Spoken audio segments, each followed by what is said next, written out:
Sutton. We couldn't have them in the same studio together this early in the off-season. Hello, Kris. How are you? Yes, very well, thank you. Good morning. Good morning to you. Good morning to you, Kris. Oh. All the Chris's, Kris, and Kris. And we'll start with you. So the fixtures are out, and we've just shown the opening weekend. We've just shown all of the main derbies in the league. What sticks in your mind first?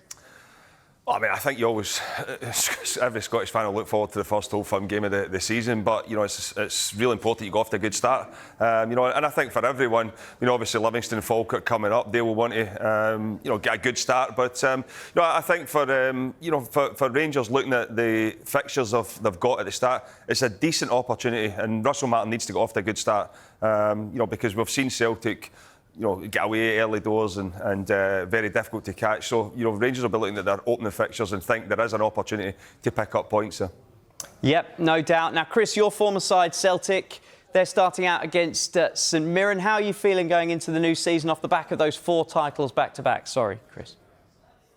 Yeah, well, Celtic have been the dominant force for a long time now in Scotland, haven't they? The truth is, last season, I think Kris would admit it wasn't really a title race at all, albeit Rangers had the better of Celtic in the head-to-heads. And Celtic will go into this season as strong favourites to win it again. I'm a little bit concerned that Celtic haven't, you know, got more players in. I think that it's important that when a team is as strong as Celtic have been, you know, that they add to the squad and freshen things up. But I'm sure there will be a couple more moves in the pipeline and players brought in. Yeah, a couple more moves in the pipeline, you would hope. Kieran Tierney's the only one that's been pulled over the line so far. Are you surprised that Celtic haven't strengthened more this early in the window? Well, that's something which I'd always like to see. I think it is important, and if you know strengthen early, then you know you can bed players in. And of course, there's the Champions League qualifiers for both clubs, which have such an impact on you know on Rangers and Celtic season financially. So they're massive games, and then into the league season. And as much as Celtic have been dominant and won the double. Or won a double last season, the pressure's on right from the off. So freshening things up is something which I think a lot of Celtic fans would like to see at Parkhead over the next few months and going into the season really, really strong. Kyogo, they sold Kyogo in January. Brendan Rodgers talked about wanting to replace him, and they haven't done that yet. So I think a centre forward is certainly a priority. I think they're close with players in wide areas. Of course, Jota's out. We don't know how long term he is out. And then it's important to keep the key players at the club. Cameron Carter-Vickers, there's sort of noise around him possibly moving on. He's been a rock for Celtic. So it'll be an interesting and a nervy few weeks in the build-up to the start of the season for Celtic. Yeah, and the start of the season comes around quick for both sides. There's European qualifiers, Kris, to look forward to. Lyle Cameron's the only player through the door so far at Rangers. How are you feeling about the shape-up ahead of the new season? Do they need more? Yeah, well, there has to be more, you know, and that was done last season as well. I mean, obviously the agreement was in place for Lyle Cameron to come in from Dundee. I think, you know, he's a decent, you know, little player. He done come through at Dundee and done well, and deserves that move. But you know, I think from Rangers' point of view, and it's not been disrespectful to Lyle Cameron, I think Rangers fans, because of the takeover, because of a new manager, will be wanting players in that can come into the first team and make a difference. You know, and I still believe that Rangers need 6 or 7 starters. You know, so that there's still a lot of work to be done for Rangers between now and as Kris said there, I mean, speaking about Celtic in the Champions League, Rangers have got, you know, they start a couple of rounds earlier as well, so it's even more important that they get players in. Celtic have been successful, they've had a successful team. Yes, they've not, I mean, they've brought in Kieran Tierney, you would imagine Celtic will add to that, but from Rangers' point of view, they need to get a squad that can challenge for the full season, you know, competing. And I've said it as well that, you know, I think during training, training, you've got to be pushing each other to the max, and I'm not sure that Rangers had that for a period of time. They need the competition for places to push everyone on to become better players. Yeah. OK, Kris, you're going to stay with us the whole hour. We're going to be focusing on Scotland and the fixtures. We've already mentioned Rangers and Russell Martin. They play Motherwell on the opening weekend of the new season.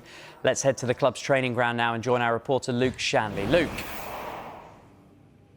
Yeah, very good morning to you. It is Motherwell away for Rangers, live on Sky Sports on the opening weekend. And Russell Martin is alongside me, the Rangers head coach. What do you make of that, Motherwell away? Yeah, it's exciting. We have a lot to do and a lot to focus on before then, and obviously a big European game before that. But it's one I'm looking forward to. Me and Matt Gill played with Jens, the new manager at Motherwell, so it'll be interesting. Has there been any contact between you and Jens Berdal? Yeah, we've exchanged messages this morning. So knowing Jens and how intense he was about his work as a player and how he is as a person, seriously professional, intelligent, he'll have them very well organised and prepared. So we have to make sure that we are ready for any challenge. And I mean that, whether it's the European game, Motherwell, the Old Firm games, any of them, we need to be ready, and we have a lot to do. When you look at the last two seasons, Rangers drew on the opening day last season against Hearts and they lost to Kilmarnock. How key is it to start well and build early momentum? I think it's really important for us, for the supporters, for the club, but also it's not going to define our season. So we have to make sure that we are ready to perform in the European game before that. We have to make sure that we're then ready again to go. And like I said, we have a lot of work to do physically, tactically. The players haven't even been in the building yet. They come back on Monday, which I'm really excited about. But now we have something to really work towards. And yeah, it's going to be great. You look at those first three games, it's Motherwell away, Dundee at home, St Mirren away, games in which Rangers have found tricky last season. Is that something that you have to try and turn around and make sure you put that form right? I think every game is different, every challenge is different, but we have to approach it in the way that we want to, and we have to try and be the team that we want to, whoever we're playing against, whether it's home, away. As I said, it's a European game, it's an Old Firm game, it's Motherwell in the first game. We have to try and attack it and be the team that we want to be. So I think it'll be about us. We'll focus on us, make sure that we are improving day on day in pre-season to be ready to put in performances that we are proud of, and we feel, and we will get better and better. But we have to make sure that early on we're ready to put in performances that look like us and enable us to win games. Match day 4 is Celtic. Is that good to play them early? Rangers had good results recently against them, or does it really matter when you play any team? Yeah, I'm not sure it does. I think we expect it to be early. It usually is. So, but we have a lot of games to focus on before then, and a lot of work to do before then. But of course, they're exciting games. They're special games. But as I said, we have games before that, and every game is going to be so important. Yeah, including a European game. What's your thoughts on Panathinaikos in that draw? Well, I think it's incredibly exciting. I think it's going to be an amazing atmosphere at Ibrox. People have said to me, it's maybe the most difficult tie we could have got.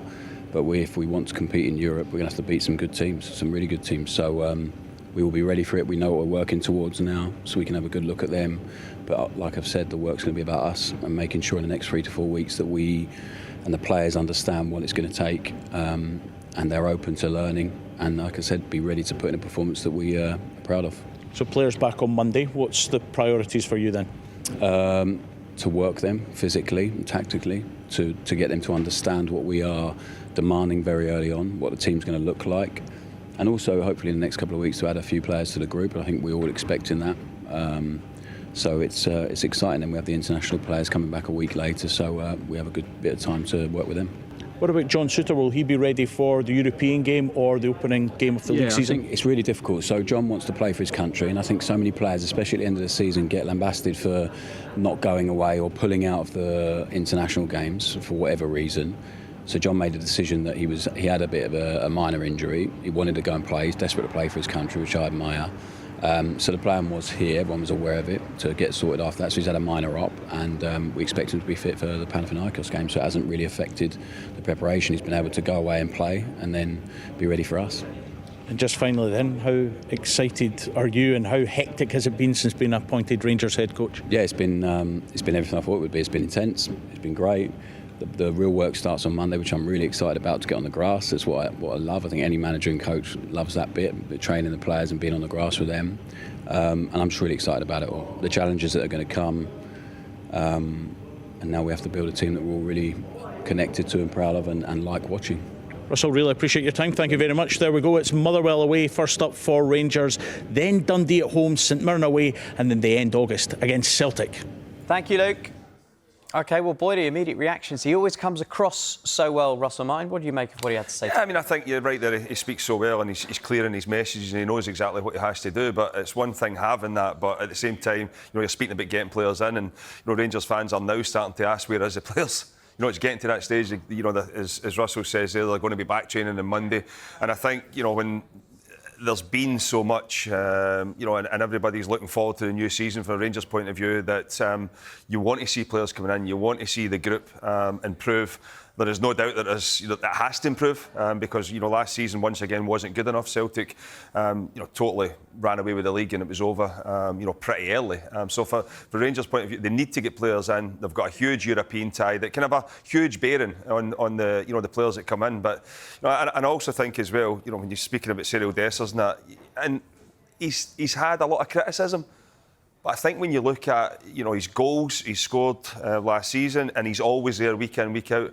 And I've said it before, I think there's other players within the dressing room that should be getting criticised, for not obviously scoring goals and not playing, and there's been an injury here and there. So, for me, I think I wouldn't be in a hurry to get rid of Cyril Dessers either. Yeah, player that surely you'd want to keep. The one thing I picked up on him talking about transfers, he wouldn't say how many he wants, but he said you will see some soon because you've got the European qualifier against Panathinaikos. Is that an early test of how much the board are going to back the new manager? Yeah, but I also think as well, as a manager, you're never going to turn around and say, I want 5 or 6 players, and then all of a sudden, you get the 5 or 6 because you will always want more. It doesn't matter. You're never happy as a manager. You want to get, even if you've got 5 or 6, you'll want 7 or 8. So, I mean, I think that for Russell Martin and Rangers, they understand that they have to get players in. There's been a few players left, but that competition for places, and as I said, pushing each and every single day in training is key for me. When you've got so many games, and there is no doubt that I felt as if Rangers, if they've got everyone fit, the 12, 13 starters that played the majority of the game can. They've showed that they can beat Celtic, but over that course and distance of a season, Celtic are so far ahead in terms of the strength and depth that they've got within that squad. So I think Rangers need to get back to having players as competition for places, because it does improve everybody else. Yeah, Chris Sutton is still with us. Chris, you've been listening along to Russell Martin and to Boyd's responses as well. We know that the gap to Celtic is large. What do you make of Martin as Rangers' new appointment, and do you think he can help to close that gap? I think a lot of Rangers fans were really underwhelmed with Russell's appointment. I don't really get why. I think they wanted Mourinho. They got Martin. There was a lot of talk about Ancelotti coming in, but not the real one. But I think Russell Martin, if you look at his history as a manager before what happened at Southampton, is a very principled manager. I think we'll see Rangers try and play football for the first time in however many seasons. I think that Rangers fans will eventually come to really enjoy watching Russell Martin's teams play. What I think Chris made a really good point. I think the start is important for him. But I also remember Ange Postecoglou when he rocked up at Celtic, and people wrote him off very, very early. He didn't have an easy start. I think he lost something like 3 out of his first 6 games and what have you. But eventually he turned things round, and it was phenomenal for Celtic. I'm not saying it's it's going to happen like that for Russell, because I think the recruitment is the biggest thing for Rangers over the summer. Chris talked about needing 6 or 7 players in. I wouldn't disagree with that at all. And it looks like they've lost Václav Černý. He's not going to come back. And if they do lose Dessers, that's a lot of goals. So replacing them is going to be key. And it'll be interesting to see which sort of route he goes down in terms of recruitment. Will he go for British players south of the border players he knows pretty well? I suspect that may be the market he will work in. But I don't know whether Rangers have got pots of money.